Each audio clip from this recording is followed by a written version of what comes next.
નમસ્કાર મિત્રો, અમારી ચેનલ દિવ્યા વોઇસમાં તમારું હાર્દિક સ્વાગત છે। કહેવાય છે ને, જ્યારે માણસ કોઈ લાલચ વિના દિલથી કોઈની મદદ કરે છે ત્યારે બદલામાં ઉપરવાળો પણ દિલ ખોલીને આપે છે।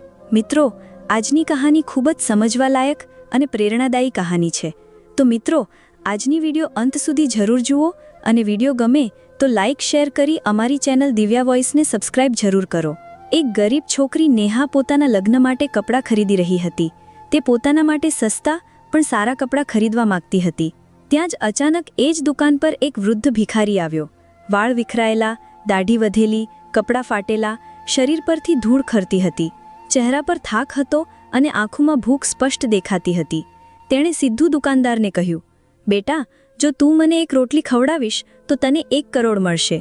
દુકાનદારે પહેલાં તો તેને જોઈને જોરથી હસી નાખ્યું। બાબા, આ રીત તો બહુ જૂની થઈ ગઈ છે, જાઓ જાઓ, ક્યાંય બીજે જઈને ટાઈમપાસ કરો, અહીં મારી પાસે એટલો ફાલતુ સમય નથી। ભિખારીએ ફરીથી કહ્યું, બેટા, હું સાચું કહું છું, જો તું મને 1 રોટલી આપીશ તો ઉપરવાળો તેને 1 કરોડ આપશે। દુકાનદાર ચીડાઈને બોલ્યો, શા માટે બાબા? શું તમે ઉપરવાળાના મેનેજર છો કે તમારા કહેવાથી પૈસા આવશે? તમે લોકો તો આવી રીતે કહીને ભીખ માગો છો, હવે આ વાતો ચાલતી નથી। ભિખારીએ તેમ છતાં હાથ જોડીને કહ્યું, બેટા, 1 રોટલી ખવડાવી દે, તું માનીશ નહીં પણ તને ખરેખર 1 કરોડ મળશે। હવે દુકાનદારને ગુસ્સો આવી ગયો। બાબા, વધુ બકવાસ ન કરો, નહીં તો મારીને દુકાનની બહાર કાઢી નાખીશ। ભિખારી કંઈક કહેવા જતો હતો પણ દુકાનદારે તેને ધક્કો મારીને દુકાનની બહાર કાઢી નાખ્યો। વૃદ્ધ ભિખારી વારંવાર કહેતો રહ્યો, બેટા, 1 રોટલી ખવડાવી દે, તને 1 કરોડ મળશે, તને ઘણું બધું મળશે। નેહા આ બધું ચૂપચાપ જોઈ રહી હતી। તેણે ક્યારેય વિચાર્યું ન હતું કે કોઈ આવી રીતે 1 રોટલીના બદલામાં કરોડોની વાત કરશે। તેના મનમાં ઘણી વાતો ચાલી રહી હતી। પહેલાં તો તેને લાગ્યું કે આ તો ફક્ત પેટ ભરવાની એક રીત છે, જૂઠી વાત બનાવીને ભીખ માગવાનો ઢંગ। પણ પછી નેહાના દિલમાં કંઈક ચૂભ્યું।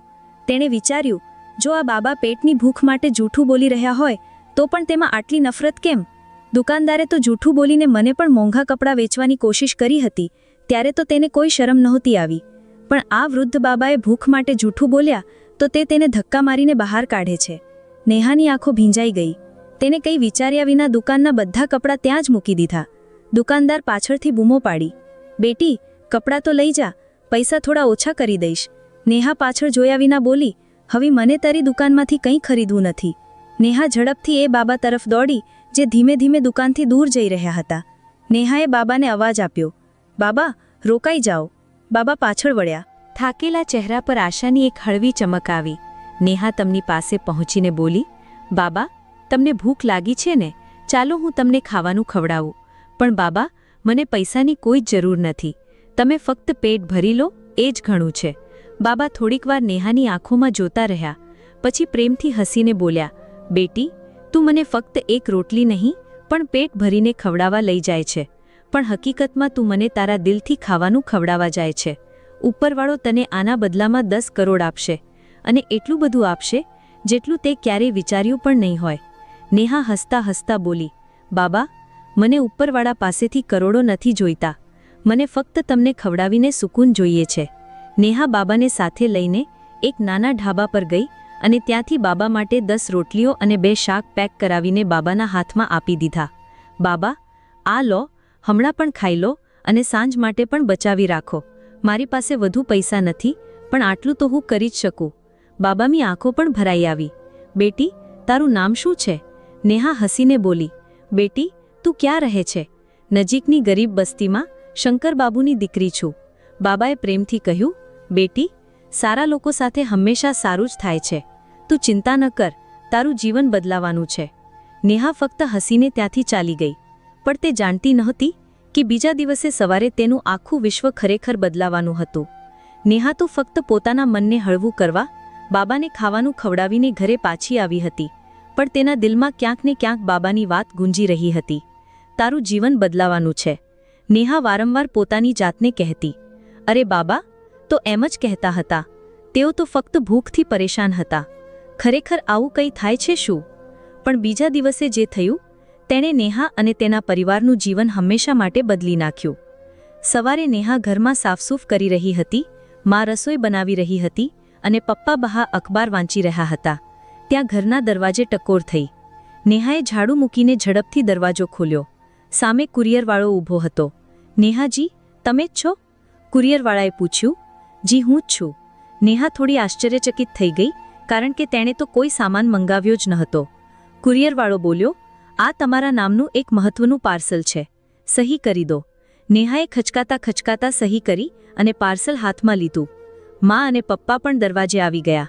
બેટી, આ કોનું છે? પપ્પાએ પૂછ્યું. ખબર નથી પપ્પા, મેં તો કંઈ મંગાવ્યું જ નથી. નેહાએ આશ્ચર્યથી કહ્યું. નેહાએ જેવું પાર્સલ ખોલ્યું તેમાં એક સફેદ કવર હતું અને તે કવરમાં એક પત્ર અને એક ચેક. નેહાએ જ્યારે ચેક હાથમાં લીધો તેની આંખો ફાટીના ફાટી રહી ગઈ. પપ્પા અને મા પણ ચોંકી ગયા. ચેકમાં લખ્યું હતું રકમ 1 કરોડ રૂપિયા. નામ નેહા શંકરબાબુ. નેહાના હાથ ધ્રુજવા લાગ્યા. તેનો અવાજ અટકી ગયો.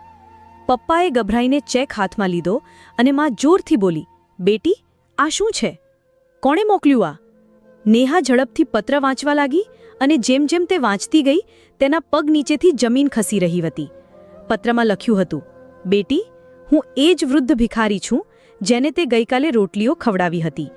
મેં તને કહ્યું હતું ને, જો તું મને 1 રોટલી આપીશ તો તને 1 કરોડ મળશે. તે મને 10 રોટલીઓ આપી તો મેં મારું વચન પૂરું કર્યું. આ તારા માટે 1 કરોડની ભેટ છે. બેટી, હું કોઈ ભિખારી નહોતો. હું એકલો અને ખૂબ અમીર માણસ છું.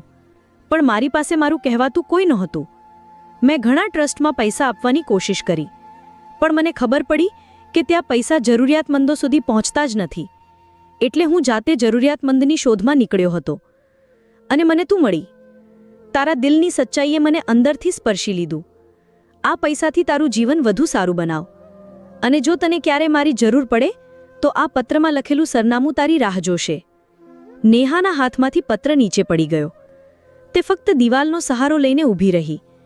મા અને પપ્પા એકબીજાની આંખોમાં જોઈ રહ્યા હતા, જાણે હજી પણ વિશ્વાસ ન હોય. પપ્પાએ હિંમત કરીને પૂછ્યું, બેટી, શું આ સાચું છે? તે ગઈકાલે કોઈ બાબાને રોટલીઓ ખવડાવી હતી? નેહાએ ધીમે રહીને માથું હલાવ્યું. હા પપ્પા, મેં ગઈકાલે એક વૃદ્ધ બાબાને રોટલીઓ ખવડાવી હતી, પણ મેં તો ફક્ત તેમની ભૂખ દૂર કરવા માટે આવું કર્યું હતું. મને તો આ બધું... તેનો અવાજ ભરાઈ ગયો. માએ તેને ગળે લગાવી લીધી. બેટી, તે તો અમારું માથું ગર્વથી ઊંચું કરી દીધું. તારું દિલ ખરેખર ખૂબ મોટું છે. પણ બીજી જ પડે નેહાએ ધીમે રહીને કહ્યું, મા, પપ્પા, હવે આપણે એક બીજું મહત્વનું કામ કરવાનું છે. હવે આપણે એ છોકરા સાથે લગ્ન નહીં કરીએ જેણે લગ્ન પહેલાં જ પૈસા માગી લીધા, જેણે મારા પ્રેમ અને મારા સન્માનની જગ્યાએ ફક્ત પૈસાને પસંદ કર્યું. પપ્પાએ તરત જ માથું હલાવ્યું. બિલકુલ બેટી, હવે આપણે કોઈ લાલચી પરિવાર સાથે સંબંધ નહીં રાખીએ. હું હમણાં જ જઈને તેમને ના પાડી દઉં.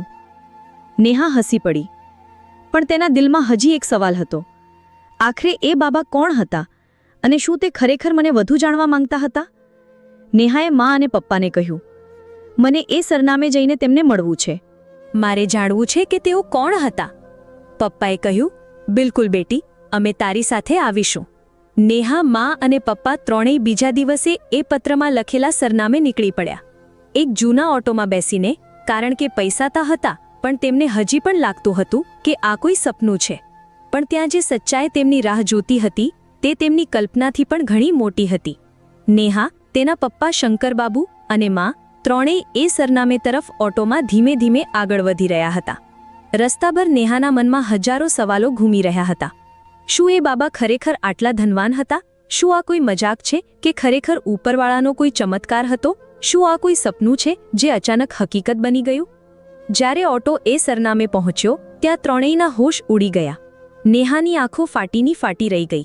માના મોડેથી આપોઆપ નીકળી ગયું, અરે, આ તો મહેલ જેવું છે.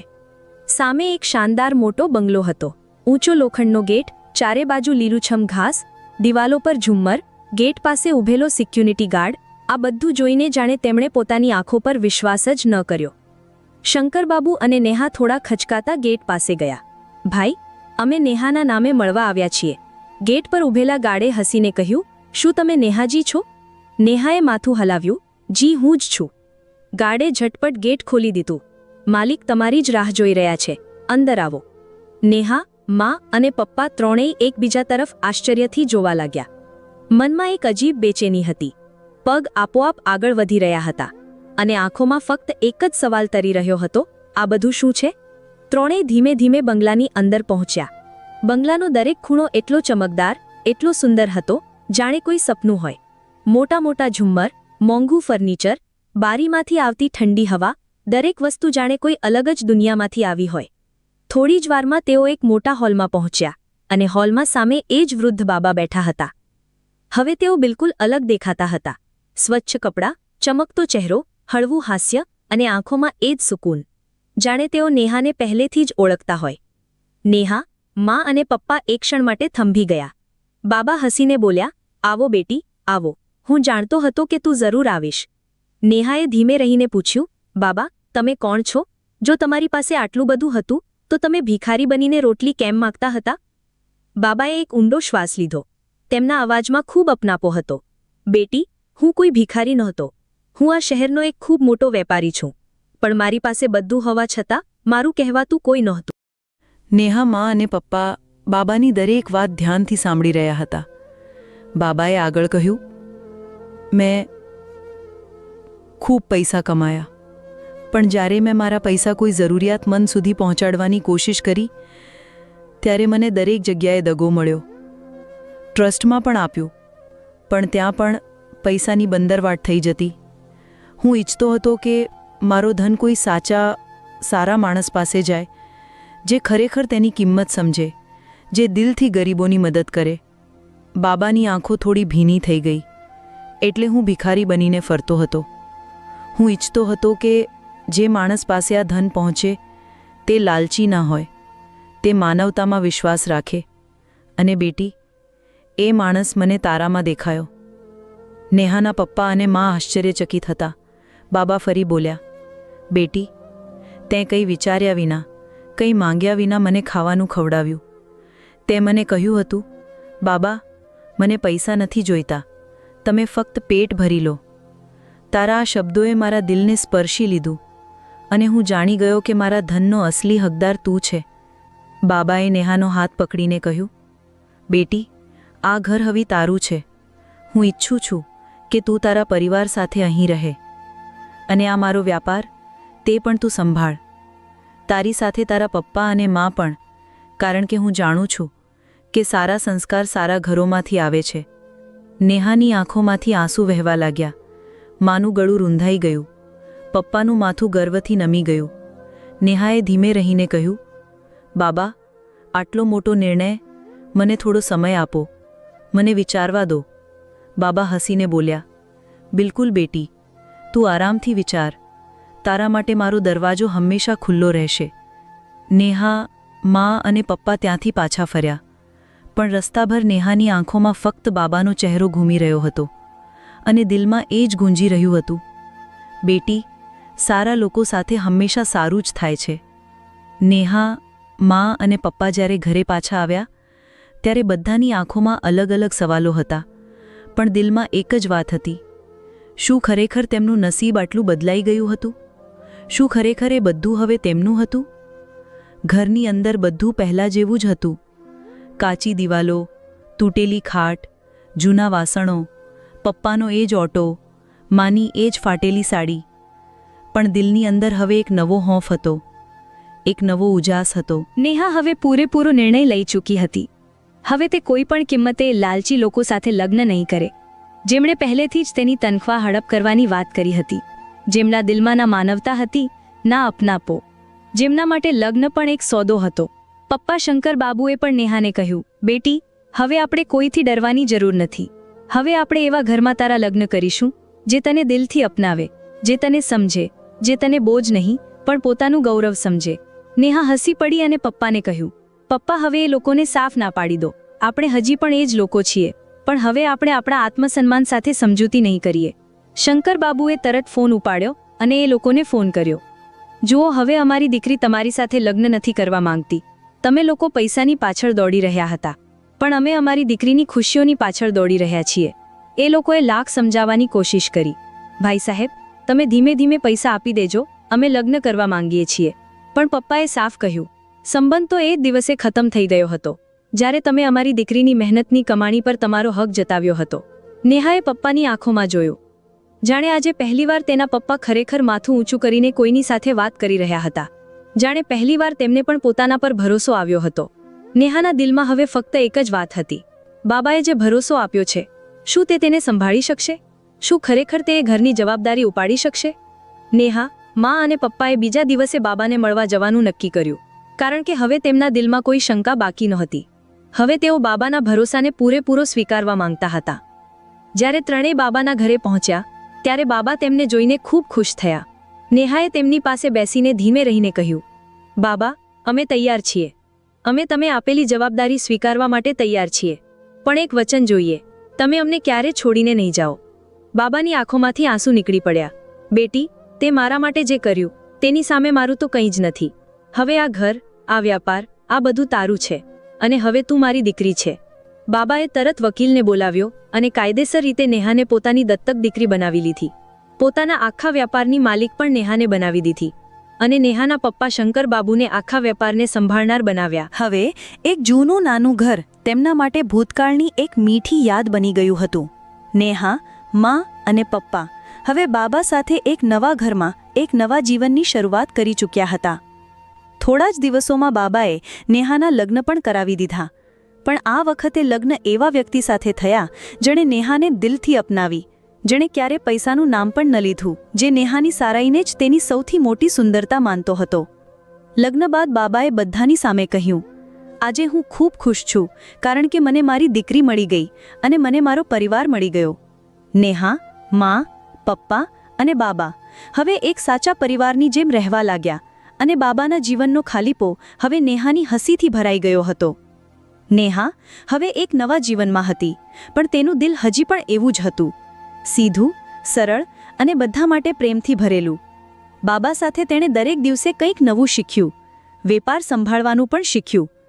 પણ તેનું અસલી સપનું હતું ગરીબ બાળકો માટે શાળા ખોલવાનું, કારણ કે તે જાણતી હતી કે ગરીબી સામે લડવાનું સૌથી સાચું હથિયાર ફક્ત શિક્ષણ છે. બાબાએ નેહાના સપનાને પૂરું કરવા માટે પોતાની આખી જમીન તેના નામે કરી દીધી.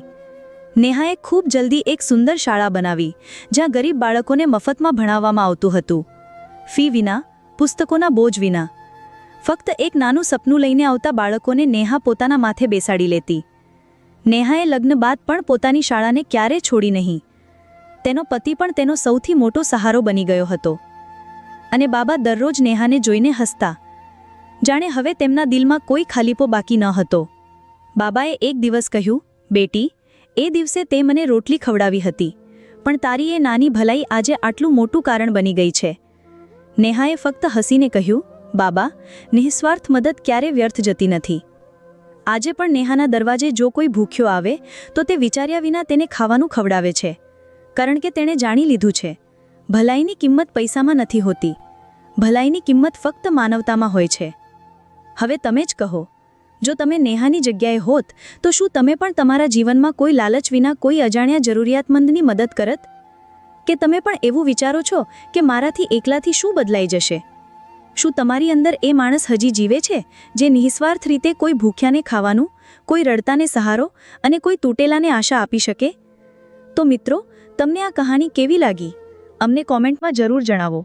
અને જો તમને આ કહાની પસંદ આવી હોય તો અમારા વિડીયોને લાઈક કરો, શેર કરો અને અમારી ચેનલને સબસ્ક્રાઇબ કરવાનું ન ભૂલો, કારણ કે તમારા સપોર્ટથી અમને વધુ સારી કહાનીઓ લાવવાની પ્રેરણા મળે છે. ફરીથી મળીએ એક નવી વિડીયો સાથે. જય શ્રી કૃષ્ણ. ધન્યવાદ.